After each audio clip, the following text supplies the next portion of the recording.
I'm uploading this video again. The first upload was censored by YouTube with their slick new speech halting technique called locked as private.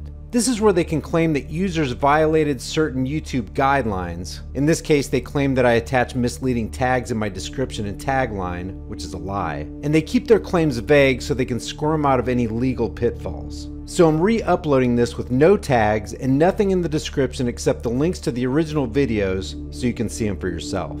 We'll see what kind of excuse they can come up with to take this one down. Apparently, the content in this kind of video, calling into question this white privileged black victimhood narrative, hit a very sensitive nerve.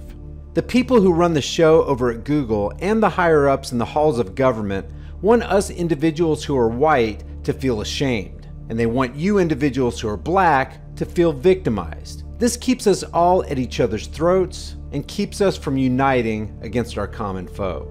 It's very important for them that we remain divided and ignorant. A divided and ignorant people are a weak people. And a weak, divided, and ignorant people are very easy to control. Here's the video in its entirety. Share it, mirror it, copy it, do whatever you have to do to make it as viral as the video that's out there right now, adding to our weakness, our ignorance, and our disunity. Emotion is good. But if you abandon reason and logic and allow yourself to be swayed by emotion, you'll be about as successful as a swarm of mosquitoes trying to attack a flock of penguins in Antarctica under the water. If you guys enjoyed this video, give it a like and share it with everybody you know. There's a hyper-viral video on Facebook that's deceiving a lot of people out there with a barrage of white privileged black victimhood garbage. People keep sending me this video asking me to comment on it, so here goes. The original video is called Take 2 Steps from Adam Donya's YouTube channel. It was uploaded on September 29th to his channel, and as of the making of this video has about 8,700 views. And the comments are disabled, which is a really good way to shield this video from public criticism. Now, this same video was picked up and re-uploaded by a Facebook page called VT on October 30th. And as of the recording of this video, it's been up for only 4 days and has received over 35 million views. It has over 240,000 likes and has been shared over 730,000 times with more than 25,000 comments. That's pretty stellar for any video. So it obviously struck a nerve that a lot of people are responding positively to and are sharing on a massive scale. VT added subtitles to the video and included a headline which reads, "If someone doesn't understand privilege, show them this video." The implication, of course, is that this video will inform people who watch it what privilege really is. Now, I've never heard of VT, but a cursory glance reveals that it has a global audience of over 19 million people. So not only are they not small time, they have a uniquely popular ability to influence a lot of people. Some might even call that popularity privilege. I don't know.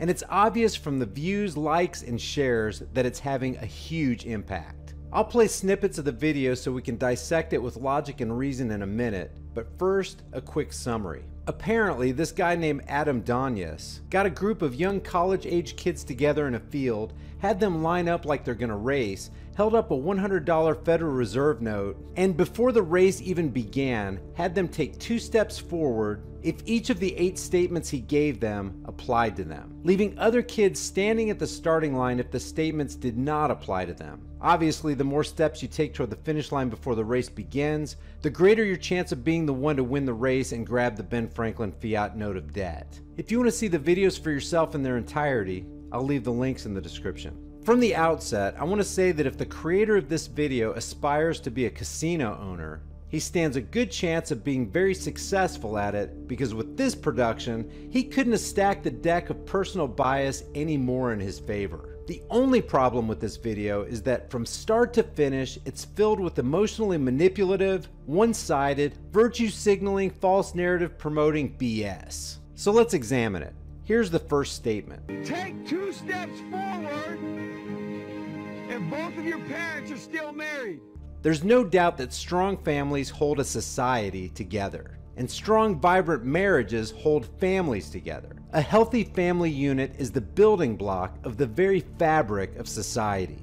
This cannot be overstated. But there are so many variables in a marriage and family dynamic that are unique to each family and to each individual within that family. For example, what if your mom and dad did nothing but fight all the time? What if they stayed married but were abusive to you as a child? What if those parents who stayed married lived a lifestyle that actually caused you to be less safe and less privileged than the guy that came from a broken single-parent home? What if that mom and dad were never home because they worked all the time, you never saw them, and they left you to your own devices day in and day out? Or what if your parents ran a meth lab or did things that placed you in constant danger of not only being hurt, but also in danger of being placed in a state-sponsored foster home where you'd be more likely to be abused or even killed? The kids in the field that fit these scenarios would be seen by this myopic statement as privileged. This is a logical fallacy. Take 2 steps forward if you grew up with a father figure in the home. What if you had a father figure in the home who was molesting you or beat you up every other day in his drunken stupor? Doesn't matter. You had a father figure. Take 2 steps forward. You are privileged. Take 2 steps forward if you had access to a private education. What area are these people in? Where did he pull this sampling of kids? I don't know about you, but when I was growing up, there wasn't this large percentage of any kids where I lived that had access to private education. I don't care what color you were. Take 2 steps forward if you had access to a free tutor growing up. Free tutor? What tutor is out there working for free? It really seems like he's reaching here and going out of his way to make stuff up just to put privilege points on the board. Take 2 steps forward if you've never had to worry about your cell phone being shut off. Ah, life's necessity. You just gotta have that cell phone. When I was growing up, they didn't even have cell phones. Besides, if the data is correct and these cell phones end up giving you brain cancer, who would be counted as the privileged one then? Take 2 steps forward if you never had to help mom or dad with the bills. Now, I get the spirit of this statement. The implication and assumption is, if the kid is helping with the bills, the parents are too poor. But what about the kids whose parents are teaching their grown child personal responsibilities and the realities of life? That things aren't free, and in order to live, you have to work and use the money that you earned to help out. And actually, think about it. This guy's further implying that if the kid had the steadfast character to help his mom and dad pay the bills, he's somehow disadvantaged. It could easily be argued that this determination to take the responsibility to help mom and dad put him at a greater advantage than those who are born with a silver spoon in their mouths, who have no idea what personal responsibility and facing life's challenges is all about. Take 2 steps forward if it wasn't because of your athletic ability. You don't have to pay for college.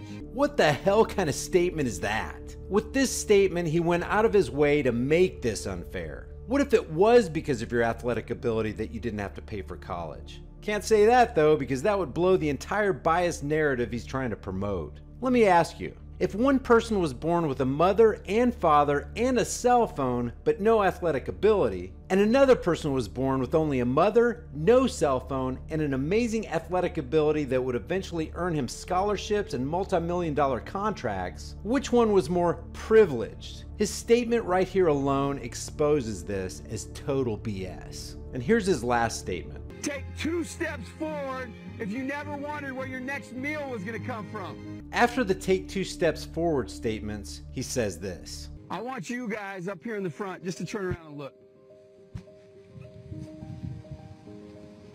Every statement I've made has nothing to do with anything any of you have done.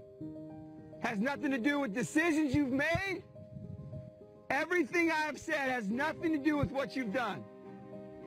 We all know these people up here have a better opportunity to win this $100. Now keep in mind what he's saying here, because the thread line that weaves its way through the entire narrative is that winning at life equals having the opportunity and being in a position to make money. Does that mean these people back here can't race? No. We would be foolish to not realize we've been given more opportunity. He keeps saying we. Who is we? We would be foolish not to realize that we've been given more opportunity. We who? Is he attempting to speak for people other than himself? We don't want to recognize that we've been given a head start. There's that we again. In case you haven't noticed by now, his mindset is that of a collectivist. where one man illegitimately takes on the mantle of and speaks for a whole group of people who didn't ask him to speak on their behalf. But the reality is we have. There's we again. There's no excuse. They still got to run their race. They got to run their race? They who? This guy has done a great job so far of segregating people, not uniting them. It's the whole us versus them trick. We versus they. You still got to run your race.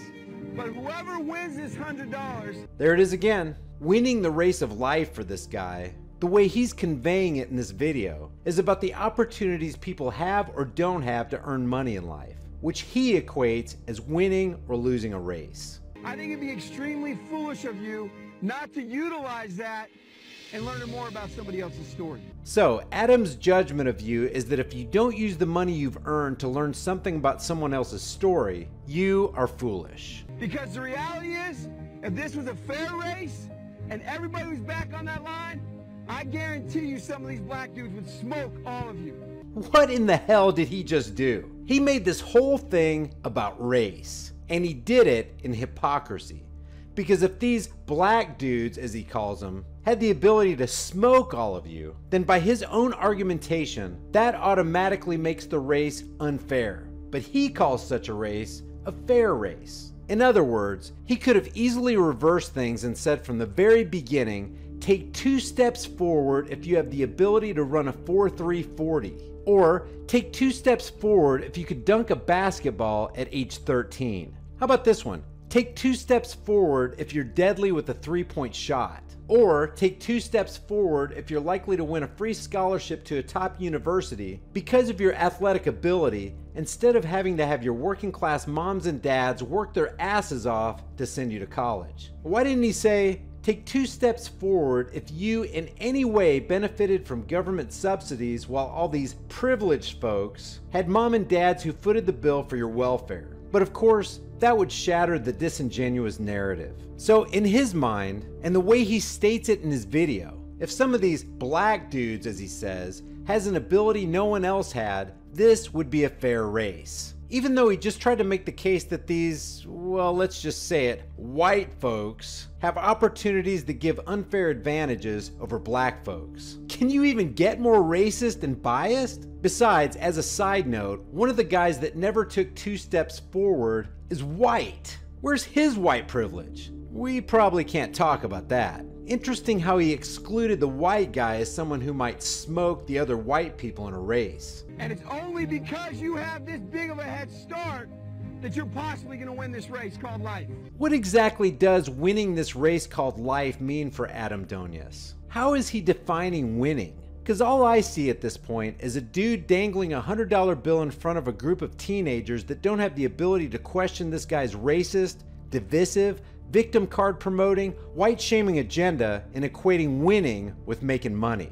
And if that's the case, criminals who make a lot of money are absolutely winning in the race called life, according to Adam. That is a picture of life, ladies and gentlemen. This is not a picture of life, ladies and gentlemen. This is the perspective of a collectivist racist who cares more about the color of people's skin than the content of their character. A guy who's more interested in promoting a false narrative than proclaiming the truth. A guy who proves by his video that he's more interested in shaming one group of people while he's busy making victims of others. Where are all the kids in wheelchairs? The blind kids, the kids without limbs, or the cancer victims who are struggling to live? Where are all the NBA basketball players who own 5 mansions, have a collection of 25 luxury vehicles, and an obscene amount of gold hanging around their necks? Where are his statistics that the top 20 earning athletes, since he wants to boil this down to making money, are mostly black and Hispanic? He's trying to make people who are privileged from his perspective feel bad, and make the people who weren't as privileged, again from his skewed perspective, feel like they should have been more privileged. This just breeds a generation of people who are discontent and bitter about their current circumstances, rather than taking personal, individual responsibility for their own lives and making the best of what they have right now. Then in the video, they race. After the race is won, he says, If you didn't learn anything from this activity, you're a fool. I definitely learned something from this activity. I learned that you can deceive a lot of people with absolute falsehoods as long as you season it with enough emotional appeal and mind-numbing manipulation. The video ends with the scripture verse from 1 John 3:17 through 18, which says, "If anyone has this world's goods and sees his brother in need, yet closes his heart against him, how does the love of God abide in him? Little children, let us not love in word or talk, but in deed and in truth." And there's the coup de grace. The video starts talking about money, it's filled with a race toward riches, and he ends it talking about wealth using a scripture that talks about having this world's goods. So Adam's winning the race of life is most certainly about accumulating wealth. So much for content of character. To buy this video hook, line, and sinker, you have to turn your mind off, let go of logic and reason, let emotion carry you away, and let someone else do your thinking for you. If these kids are disadvantaged to no fault of their own, what's the message? White kids should fall back and make life fair for everybody else? This is just more socialism and collectivism. It's just more victimhood training to teach kids not to take responsibility for their own lives and that nothing is ever their fault so they can claim victimhood and get free stuff. Because hey, the white kids are privileged. I leave you with an appropriate segment from The X Factor, which featured a young man named Emmanuel. He and his brother were born in the middle of a war zone in Iraq. Both of them had body parts blown off and were found by nuns as they sat in a shoebox. This woman right here, a single mother, brought them to Australia for surgery, fell in love with them, and eventually adopted them. I didn't see anyone like Emmanuel in Adam's white privilege video. Did you? I wonder why that is. In my estimation, I don't think this white shaming / black victimization video could have been any more one-sided, racist, or shallow. What do you guys think? Leave your thoughts for the world and the Google Thought Police in the comments section below. If you enjoyed this video, give it a like and share it with others. If you're new to the channel, hit that subscribe and notification button and you'll be alerted when I upload new videos. Today's featured shirts are "Protecting and Serving the Crap Out of You," "Taxation is Legalized Theft," and "Critical Thinking in Progress. Please stand by." Your $5 off promo code is in a link in the description for you for every shirt in the store. And don't forget to leave your thoughts for the world and the Google Thought Police in the comments section below. I'll see you guys in the next video. Yesterday's trash queens, save the blessings for the fire.